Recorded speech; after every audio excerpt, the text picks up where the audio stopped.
शहर है, शहर में टैक्स देते हैं लोग, इसके बाद भी उसकी समस्या घोर समस्या है, नाला की, पानी की और साथ साथ आपको बिजली की समस्या भी।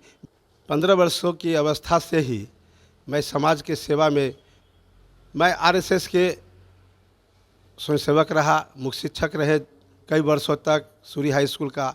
हर वार्ड के हमको जो शहरी प्रतिनिधि के नाते हमको जो भी फंड मिलता था, हम समाज के जहाँ नाला नहीं था, रोड नहीं था, जहाँ भी समस्याएं हुई, हम वहाँ जा कर के उस रोड का, नाला का बनाने का काम किया। हमको जो कोष था हमारे पास, हमने समाज सेवा में हर जगह रोड नाला लगाए हैं, बनवाए हैं।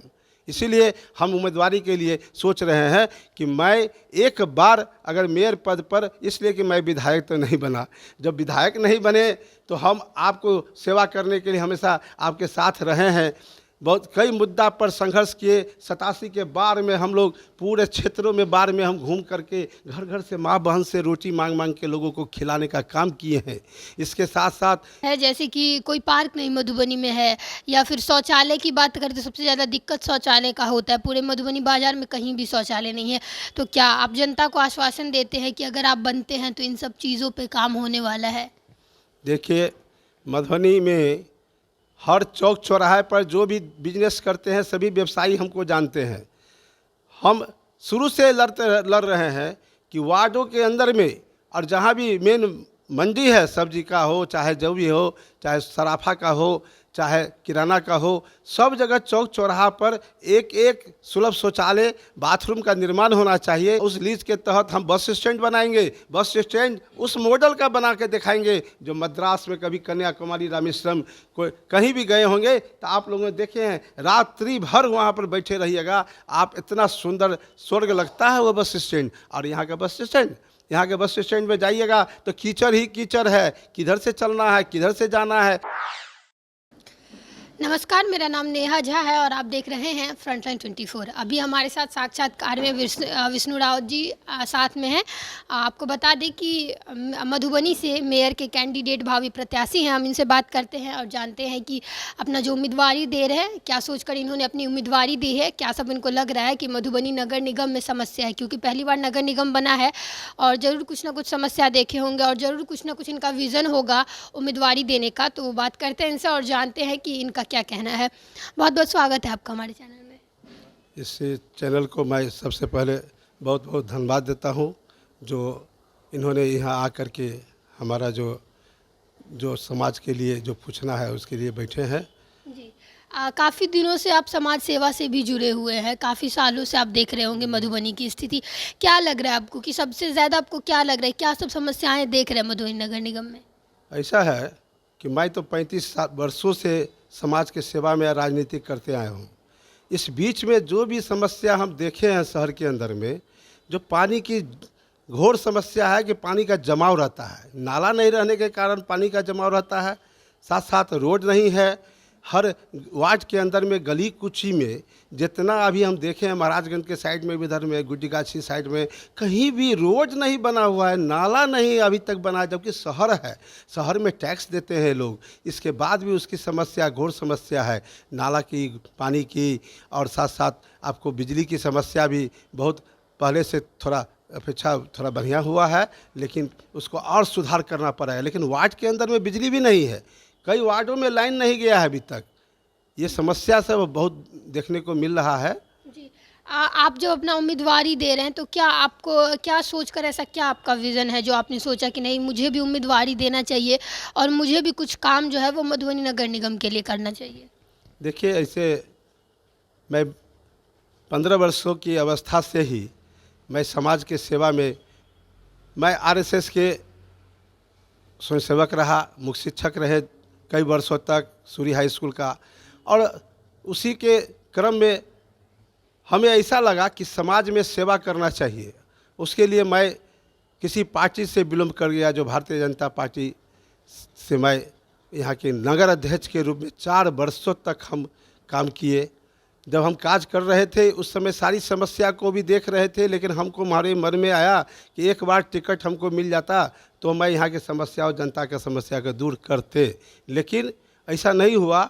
उस समय में रामदेव जी हमारे पूर्व में जो यहाँ विधायक थे, तो रामदेव जी को हम लोगों ने गरीब के बेटा समझ करके हम उनको काफ़ी अपने बूते पर हम उनको विधायक बनाए। और इस क्षेत्र के लोग सभी जानते हैं कि रामदेव जी को 3 बार विधायक बनाए, उनका प्रभारी रहे हैं। और मधुबनी क्षेत्र में एक एक वार्डों में हमारा जाना आना रहा, हर घर में हमारा जाना आना है। और सब लोग हमें चेहरा से भी पहचानते हैं, नाम से भी जानते हैं। इसलिए मैं समाज सेवा करना चाहता था, लेकिन मैं ऐसा नहीं हुआ। जी, आप बता रहे हैं कि इतने दिनों से आप विधायक सबके चुनाव में भी सम्मिलित रहे हैं और बहुत सारा एक्सपीरियंस होगा आपके पास। तो आपको क्या लग रहा है कि जनता आप में ऐसा क्या देखेगी कि आपको चुनेगी, आपके साथ होगी, किसी और के साथ नहीं होगी? देखिए, अभी पूर्व जो यहाँ के सांसद थे, भारत सरकार के मंत्री माननीय हुकुमदेव नारायण यादव जी, उनका मैं सांसद प्रतिनिधि रहा हूँ। सांसद प्रतिनिधि के हर वार्ड के हमको जो शहरी प्रतिनिधि के नाते हमको जो भी फंड मिलता था, हम समाज के जहाँ नाला नहीं था, रोड नहीं था, जहाँ भी समस्याएं हुई, हम वहाँ जा कर के उस रोड का, नाला का बनाने का काम किया। अब ऐसे कहने के लिए आप कहेंगे कहाँ पर किए, तो बहुत सारे नाम लेने से क्या। अब देखिए, धुबिया टोली का रोड बनाए हैं, वहाँ देखिए लाखों बिंदा का रोड बनाए हैं। बगल में आप जाकर देखिए, जो संतू नगर के बगल में एक 12 लाख रुपया दे करके एक नाला का निर्माण करा दिए हैं संतू लोहरसारी चौक तक। माननीय सांसद कोटा से हम लोहरसारी चौक से होते हुए वहाँ लोहरसारी तक का एक रोड नाला बनवाए हैं। स्वर्गीय अयोध्या महाशय जी जो आज नहीं रहे, एक बार हमसे कहे थे कि इस रोड को बना दीजिए विष्णु जी, तो हमने उनका रोड बनवा दिए, जो आज तक उस क्षेत्र में है, बगल में मीना बाजार के पहले। और इस तरह से गौशाला के अंदर में सरवन पूर्वे जी के वार्ड में भी हम वहाँ पर वीरेंद्र लस्सी का नाम सब जानते हैं। एक बार बोले कि हमारा बहुत कीचड़ है, हमको जाने आने में दिक्कत होता है, वहाँ पर कारक सब भी है, राजनगर के रहते हैं, हम वहाँ जा कर के एक रोड बनवा दिए हैं। इस तरह से मधुबनी शहर के अंदर में हर क्षेत्रों में, गौशाला के पास में, भवारा के क्षेत्र के अंदर में हमसे जो पाया, हमको जो कोष था हमारे पास, हमने समाज सेवा में हर जगह रोड नाला लगाए हैं, बनवाए हैं। इसीलिए हम उम्मीदवारी के लिए सोच रहे हैं कि मैं एक बार अगर मेयर पद पर, इसलिए कि मैं विधायक तो नहीं बना, जब विधायक नहीं बने तो हम आपको सेवा करने के लिए हमेशा आपके साथ रहे हैं। बहुत कई मुद्दा पर संघर्ष किए। 87 के बाढ़ में हम लोग पूरे क्षेत्रों में बाढ़ में हम घूम करके घर घर से माँ बहन से रोटी मांग मांग के लोगों को खिलाने का काम किए हैं। इसके साथ साथ इस बार कोरोना पीरियड में हर जगह से मैं कलेक्शन कर करके लोगों को गांव में जा कर के हम लोग भोजन पहुंचाए हैं, समझे ना। इसके बाद मैं इतना कहना चाहता हूं कि मैं विधायक चुनाव भी लड़े हुआ हूँ मधुबनी से। आप लोग सुने होंगे कि 2000 ईस्वी में विधानसभा का चुनाव लड़े थे मधुबनी विधानसभा से बस छाप से, और लोगों ने हमको वोट दिए। ऐसा नहीं हुआ, उस समय संगठन कमज़ोर रहने के कारण हमको पार्टी नहीं दी, तो मैं निर्दलीय उम्मीदवार के रूप में आपके सेवा के लिए मैं उम्मीदवार बना था। लेकिन हमको जो ही वोट आया, हमको सबसे ज़्यादा आया, उस संगठन से भी ज़्यादा आया। लेकिन आज हमेशा हमको लगा रहा कि एक बार हम मधुबनी के सभी शहरवासी हो, चाहे जो भी जनता है, अगल बगल में जो भी नया बने हैं, हम उसको समाज सेवा के नाम पर हम ये सेवा करना चाहते हैं। जी, मधुबनी में आपने बताया कि सड़क और नाला की तो स्थिति आप ख़राब देख ही रहे हैं। एक दो चीज़ और है, जैसे कि कोई पार्क नहीं मधुबनी में है, या फिर शौचालय की बात करें तो सबसे ज़्यादा दिक्कत शौचालय का होता है। पूरे मधुबनी बाज़ार में कहीं भी शौचालय नहीं है। तो क्या आप जनता को आश्वासन देते हैं कि अगर आप बनते हैं तो इन सब चीज़ों पर काम होने वाला है? देखिए, मधुबनी में हर चौक चौराहे पर जो भी बिजनेस करते हैं सभी व्यवसायी हमको जानते हैं। हम शुरू से लड़ रहे हैं कि वार्डों के अंदर में, और जहाँ भी मेन मंडी है, सब्जी का हो, चाहे जो भी हो, चाहे सराफा का हो, चाहे किराना का हो, सब जगह चौक चौराहा पर एक एक सुलभ शौचालय, बाथरूम का निर्माण होना चाहिए। जो सरकारी ज़मीन है, जो उसको हम लोग एक्वायर करेंगे और उसके चिन्हित करके हमारे जो पदाधिकारी साथ में जो हमारे मित्र रहेंगे, उसको चिन्हित करके हम जल्द से जल्द यही प्रयास करेंगे कि सबसे पहला काम कि हम उसको प्राथमिकता देंगे, इसलिए कि वह चौक चौराहा पर वह सुलभ शौचालय का निर्माण हो। जी, लास्ट में अपने जो भी आपके जनता है, जो भी जनता मालिक है, उनको क्या कहना चाहेंगे? जो भी मतदाता है उनको लास्ट में क्या अपील करना चाहेंगे? हम यही कहना चाहते हैं कि आप देखिए, मधुबनी का स्टेडियम जर्जर हो चुका है, स्टेडियम टूट चुका है, कहाँ खेलेंगे हमारे बच्चे? हम जब बनेंगे आप लोगों के सहयोग से, तो मैं इतना आश्वासन करता हूं कि वह स्टेडियम का नया निर्माण किया जाएगा। स्टेडियम, वो स्टेडियम अब चलने वाला नहीं है। उसके अंदर में आप जाके देखिए जंगल लग गया है। सर्वदाह जो मधुबनी के अंदर में पहले जो जो रहे हैं विधायक रामदेव महतो जी, वहाँ सर्वदाह का अभी आधे पर वो काम हुआ है और आधे के बाद काम को बंद कर दिया गया। उस सर्वदाह को भी हम लोग चालू करेंगे। जो गरीब तबके के लोग हैं, जिनके पास पैसे नहीं है जलाने के लिए, उस अपने पास पैसे नहीं है, फंड नहीं रहता, ऐसे लोगों के लिए एक सर्वदाह का व्यवस्था जल्द से जल्द किया जाएगा। और साथ साथ ये भी हम कहना चाहते हैं कि शहर के अंदर में हर वार्डों में, कॉलोनी में जो भी नए पुराने बने हैं, हर जगह स्ट्रीट लाइट की व्यवस्था हम करवाएंगे, जो वहाँ पर लाइट की रोशनी रहे। और इसके साथ साथ विकास के नाम पर बस स्टैंड के बारे में मैं कहना चाहता हूं। जो बस स्टैंड आज से 15 वर्ष पहले जो यहां से लेकर के आगे कहीं ले जाना चाहते थे, यहां के डीएम उस साहब थे समर्था बी राजेंद्र, हम उस समय हमको याद पड़ रहा है, उन्होंने कहा कि ये बस स्टैंड वहाँ चली जाएगी। सारी तैयारी चल रही थी, लेकिन हमारे साथ रफ़ीक आलम जी थे और कई भाई थे, सतीश मेहता जी थे, बहुत सारे मित्रों ने मिलकर के हमने आंदोलन छोड़े, नुक्कड़ सभा किए, मधुबनी बंद किए। मधुबनी बंद करने के बाद सभी भाइयों ने एक एक चाय के दुकानों ने खोला और सब लोगों ने बंद करके दिखा के समाहरणालय पर धरना प्रदर्शन किए। तो समर्था को नीचे आकर के कहना पड़ा कि हम बस स्टैंड यहीं रखेंगे। अब सोचिए ना, अगर हम इतनी दूरी हो जाता है, रात में 12 बजे पटना से आप उतरते हैं, तो आप सोचिए रात में क्या इज्जत जाता, आपको बहू बेटियों की इज्जत चली जाती, जेवरात रास्ते में छीन लेता।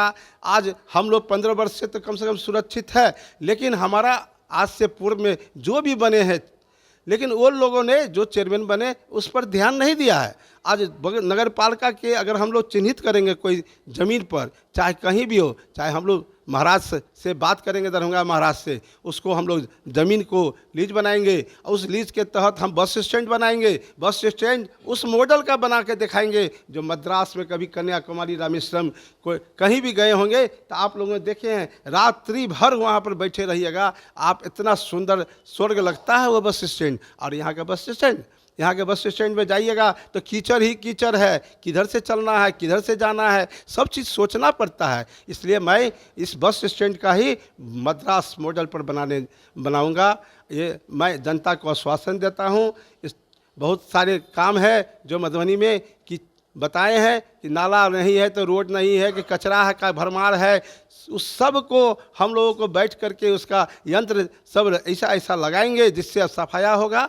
आपके मधुबनी में 112 करोड़ रुपया मधुबनी में आया है विकास के नाम पर। किंग्स कनाल, राज कनाल, वाटसन कनाल जो मधुबनी में सफाया हो रहा है, उसके ऊपर से हौद बन रहा है, ढक्कन लग रहा है, बड़ी मजबूती में काम चल रहा है। लेकिन वो बस स्टैंड वहाँ से जो निधि चौक से लेकर चौड़ीकरण वार्ड वहाँ 13 नंबर गुमती तक चौड़ीकरण की योजना है, उसमें हम बहुत सारे फंड लाएंगे।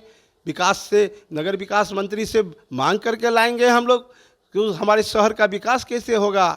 उसमें हमारे भाइयों का जो 45 वार्ड बना है, तो उसमें ये कुछ ही हमारे जो उसमें मजदूर हैं जो काम कर रहे हैं, उसका वेतन नहीं हो पाता है यहाँ पर, जिसके चलते हड़ताल होती है। महीने में कई बार हड़ताल करते हैं सब लोग कि हमारा वेतन कहाँ मिला, आज कई महीने से बाकी है।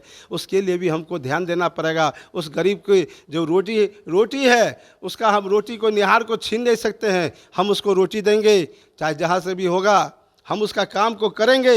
हम ये कहना चाहते हैं कि जैसे भी बढ़ेगा, वार्ड बढ़ा है, तो उसके हिसाब से आदमी का बहाली भी करेंगे। आदमी का जो बहाली होगा, कर्मचारी का बहाली होना चाहिए। और साथ साथ जो भी टैक्स में वृद्धि, चाहे जो भी टैक्स में वृद्धि करेंगे, हमारे भाई अगर सब आंख खोल करके अगर कुछ परसेंटेज बढ़ा देंगे तो सबका उसका दरमाहा भी हमको कहीं बाहर से नहीं लाना पड़ेगा, हम यहीं से लेकर के उसकी पूर्ति कर देंगे। आज अतिक्रमण के नाम पर देखिए, आज सूर्य स्कूल के बगल में हम वहाँ खड़े थे, हमने देखे कि मनोजपुर में प्रकाशपुर दे प्रदीप जी, जो प्रदीप है और पूरे उस सब का दुकान को जेसीबी से लगा करके तोड़ के उखाड़ करके सब हटा दिया गया।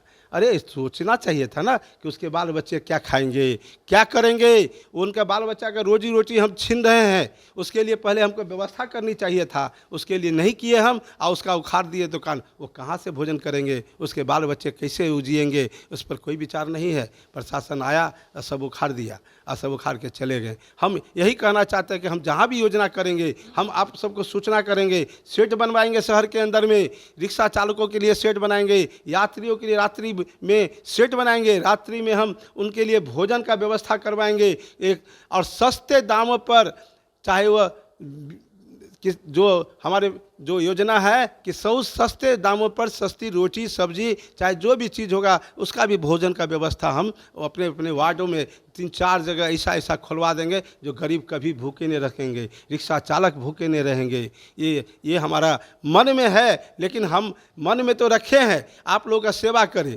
लेकिन सेवा करने का मौका तो आप देंगे ना कि कैसे आप हमसे सेवा लेना चाहते हैं। एक बार हम यही सबसे कहना चाहते हैं कि जीवन भर हम राजनीति में रहे हैं और समाज का सेवा किए हैं। अब हमारे सामने बहुत सारे कैंडिडेट खड़ा हो रहे हैं, तो हम उसके बारे में नहीं कुछ कहना चाहते हैं।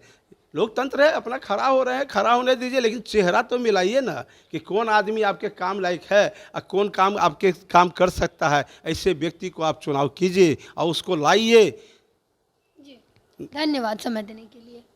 जी आप सबको दीजिए। तो ये विष्णु राउत जी थे और इनसे हमारी बात हुई है और इनको जो लग रहा है, जो परेशानी ये मधुबनी में देख रहे हो, सबके बारे में इन्होंने बताया है।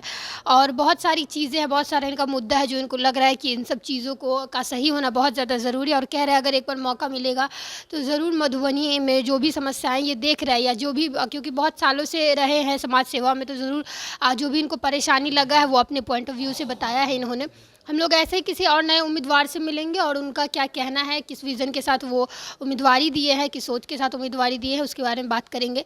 फिलहाल के लिए इतना ही, मिलेंगे किसी और नए वीडियो में, तब तक के लिए आप देखते रहिए फ्रंटलाइन 24। धन्यवाद।